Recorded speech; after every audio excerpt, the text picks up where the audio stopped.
Hello दोस्तों, नमस्कार। The शिक्षक पॉइंट के यूट्यूब चैनल पर मैं कमल कुमार आप सभी का हार्दिक स्वागत करता हूं। दोस्तों, आज हम लोग सामान्य ज्ञान के अंतर्गत महत्वपूर्ण सेशन पढ़ने चले हैं। Very very most important one liner GK. आइए देखते हैं। पहला प्रश्न है आपके सामने। पहला प्रश्न कह रहा है, इसरो के हेड क्वार्टर्स कहाँ है या कहाँ पड़ता है भैया? यह बेंगलोर में पड़ता है। कहाँ पड़ता है? बेंगलोर में पड़ता है। इस प्रश्न का राइट आंसर हो जाएगा बेंगलोर। चलिए अगला प्रश्न है आपके सामने। अगला प्रश्न है भैया, खट्टे फलों में कौन सा एसिड होता है? कौन सा एसिड होता है भैया? एसिड पाया जाता है साइट्रिक अम्ल। ठीक है, साइट्रिक अम्ल पाया जाता है या साइट्रिक एसिड पाया जाता है। इस प्रश्न का राइट आंसर हो जाएगा साइट्रिक एसिड। ठीक है, चलिए अगला प्रश्न है भैया, खट्टे फलों में कौन सा एसिड होता है? कौन सा एसिड होता है भैया? साइट्रिक एसिड होता है। साइट्रिक एसिड होता है। इस प्रश्न का राइट आंसर हो जाएगा साइट्रिक एसिड। ठीक है, चलिए अगला प्रश्न है भैया आपके सामने। प्रश्न कह रहा है, भारत में प्रधानमंत्री के अहदे को क्या माना जाता है? अहदे को क्या माना जाता है भैया? कार्यकारी प्रमुख माना जाता है। कार्यकारी प्रमुख माना जाता है। इस प्रश्न को राइट आंसर हो जाएगा कार्यकारी प्रमुख। चलिए अगला प्रश्न है आपके सामने। प्रश्न करा है, ताजमहल, बीबी का मकबरा, एतमाद उद दौला किस चीज के स्मारक हैं? किस चीज के स्मारक हैं भैया? यह मृत व्यक्ति के स्मारक हैं। मृत व्यक्ति। इस प्रश्न का राइट आंसर हो जाएगा मृत व्यक्ति के स्मारक हैं। मृत व्यक्ति के क्या है? समाधि हैं। चलिए अगला प्रश्न है भैया आपके सामने। प्रश्न करा है, सम्राट अशोक किसका उत्तराधिकारी था? किसका उत्तराधिकारी था भैया? वह बिंदुसार। बिंदुसार का उत्तराधिकारी था। इस प्रश्न का राइट आंसर हो जाएगा। चलिए अगला प्रश्न है आपके सामने। प्रश्न कह रहा है, भारतीय संविधान को पहली बार कब संशोधित किया गया? पहली बार कब संशोधित किया गया था भैया? 1950 ईस्वी में भारतीय संविधान को पहली बार संशोधित किया गया था। इस प्रश्न का राइट आंसर हो जाएगा। चलिए नेक्स्ट प्रश्न है, रोलेक्ट एक्ट को किस वर्ष लागू किया गया था? किस वर्ष लागू किया गया था? सन 1919 ईस्वी में रोलेक्ट एक्ट को लागू किया गया था। इस प्रश्न का राइट आंसर हो जाएगा 1919 ईस्वी में। अमृतसर पंजाब में पड़ता है। यहीं पर जलियांवाला बाग हत्याकांड हुआ था। चलिए अगला प्रश्न है भैया आपके सामने। प्रश्न है, महाराणा प्रताप बुलबुल किसे कहते हैं? किसे कहते हैं भैया? महाराणा प्रताप बुलबुल किसका नाम रखे थे? वह भैया महाराणा प्रताप अपने घोड़े को प्यार से बुलबुल कहकर पुकारते थे। किसको भैया? अपने घोड़े को। अपने घोड़े को महाराणा प्रताप जी प्यार से बुलबुल कहकर पुकारते थे। इस प्रश्न का राइट आंसर हो जाएगा। चलिए अगला प्रश्न है आपके सामने। बक्सर एवांडर होलीफील्ड को किस नाम से जाना जाता है? किस नाम से जाना जाता है भैया? किस नाम से जाना जाता है? यह भैया द रियल डील के नाम से जाना जाता है। इस प्रश्न का राइट आंसर हो जाएगा द रियल डील। चलिए अगला प्रश्न है आपके सामने।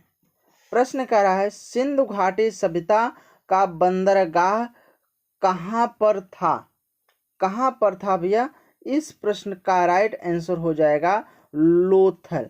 लोथल भैया, यह सिंधु घाटी सभ्यता का बंदरगाह यहीं पर था, लोथल में। चलिए अगला प्रश्न है आपके सामने। प्रश्न कह रहा है, जैन धर्म में महावीर को क्या कहा जाता है? महावीर को क्या कहा जाता है भैया?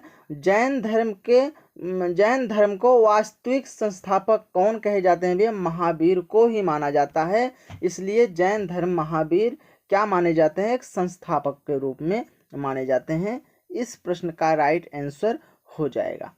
चलिए अगला प्रश्न है आपके सामने। अगला प्रश्न कह रहा है भैया, मगध के उत्थान के लिए निम्न में से कौन सा शासक उत्तरदायी है? कौन सा शासक उत्तरदायी है भैया?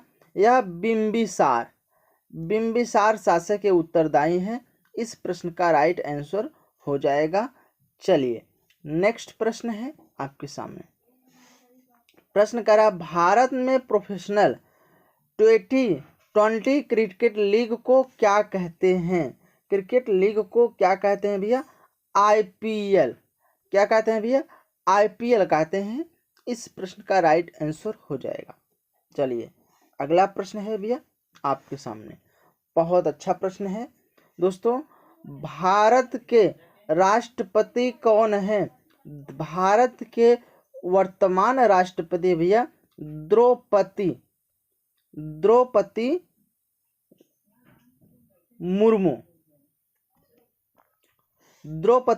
जी हैं। भारत के राष्ट्रपति कौन है? द्रौपदी मुर्मू जी हैं। हम आपसे कमेंट में आप पूर्व राष्ट्रपति का नाम बताइएगा। आप कमेंट में जरूर बताइएगा, आपके लिए एक सवाल रहेगा। चलिए अगला प्रश्न है आपके सामने। प्रश्न है भैया, सचिन तेंदुलकर को हाल ही में किस किताब से नवाजा गया था? किस किताब से नवाजा गया था भैया? यह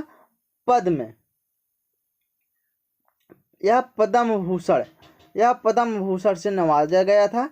इस प्रश्न का राइट आंसर हो जाएगा पद्म भूषण। चलिए पद्म भूषण आप जो कह लीजिए। चलिए अगला प्रश्न है आपके सामने। संसद में कौन से 2 हाउसेज हैं? कौन से 2 हाउसेज हैं भैया? पहला तो हो गया लोकसभा और दूसरा क्या हो गया? राज्यसभा। ये दोनों संसद के 2 हाउसेज हैं। ठीक है, ये राज्यसभा उच्च सदन है। इस प्रश्न का राइट आंसर हो जाएगा। चलिए अगला प्रश्न है आपके सामने। भारत का सबसे छोटा राज्य कौन सा है? भारत का सबसे छोटा राज्य गोवा को माना जाता है। इस प्रश्न का राइट आंसर हो जाएगा। चलिए अगला प्रश्न है, रामायण के लेखक कौन है? बहुत अच्छा प्रश्न है भैया। वाल्मीकि जी हैं। कौन है? वाल्मीकि जी रामायण के लेखक माने जाते हैं। इस प्रश्न का राइट आंसर हो जाएगा वह नहीं है भैया, वाह है, वाल्मीकि जी हैं। चलिए अगला प्रश्न है आपके सामने। भारत में ब्लू सिटी के नाम से किस शहर को जाना जाता है? ब्लू सिटी के नाम से किस को शहर को माना जाता है भैया? जोधपुर को। ठीक है, जोधपुर किसकी राजधानी है भैया? यह जयपुर की है। ठीक है, सॉरी, राजस्थान की राजधानी जयपुर की है। ठीक है, चलिए अगला जयपुर को ही हम जोधपुर कहते हैं। चलिए अगला प्रश्न है भैया, जोधपुर को हम लोग भारत के ब्लू सिटी के शहर के रूप में मानते हैं। इस प्रश्न का राइट आंसर हो जाएगा। चलिए अगला प्रश्न है आपके सामने। प्रश्न कर रहा है, भारत में कौन सी नोट इशू सिस्टम फॉलो की जाती है? कौन सी नोट इशू सिस्टम फॉलो की जाती है? वह भैया है minimum reserve system. Minimum reserve system. इस प्रश्न का राइट आंसर हो जाएगा मिनिमम रिजर्व सिस्टम। ठीक है, ये जो है भारत में नोट इशू के नाम से जानी जाती है। ठीक है दोस्तों, बस दोस्तों आज यहीं तक। ऐसी ही वीडियो देखने के लिए आप अपने YouTube चैनल द शिक्षक पॉइंट को आप जरूर सब्सक्राइब करिएगा, लाइक करिएगा और शेयर जरूर करिएगा। ठीक है दोस्तों, मिलते हैं फिर नेक्स्ट वीडियो में। तब तक लिए धन्यवाद।